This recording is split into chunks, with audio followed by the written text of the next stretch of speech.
আগের ব্লগে তোমরা দেখেছিলে আমি বুদ্ধা পার্কে এসেছিলাম, তো আজ তোমাদেরকে বুদ্ধা পার্কের ভেতরটা ঘুরে দেখাবো।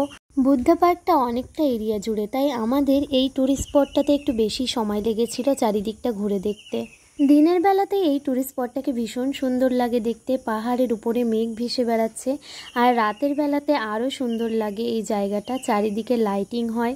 রাত্রের ভিউটা আমরা দেখিনি, কিন্তু ইন্টারনেটে দেখেছিলাম রাত্রের ভিউটা খুবই সুন্দর লাগে দেখতে। আজ সিকিমে বেশ সুন্দর একটা ফুল দেখেছিলাম, এই ফুলের নাম ইন্টারনেটে সার্চ করে দেখি কসমস। তো ভীষণ সুন্দর ফুলগুলো দেখতে। সিকিমে আরও বিভিন্ন ধরনের ফুল দেখেছিলাম, কিন্তু সেগুলো আর ক্যাপচার করা হয়নি। তো এবার আমরা যাচ্ছি বুদ্ধা পার্কের যে মেইন স্ট্যাচু, তার ভেতরটা কি আছে সেটা দেখার জন্য। তো সেটা তো একটা ভিডিওতে দেখানো সম্ভব নয়, তোমাদেরকে নেক্সট ভিডিওতে দেখাবো যে এই স্ট্যাচুর ভেতরে আসলে কি আছে। সিকিমের ব্লগগুলো কেমন লাগছে অবশ্যই জানিও, আর দেখা হবে নেক্সট ব্লগে। তো চ্যানেলটাকে অবশ্যই সাবস্ক্রাইব করে দিও।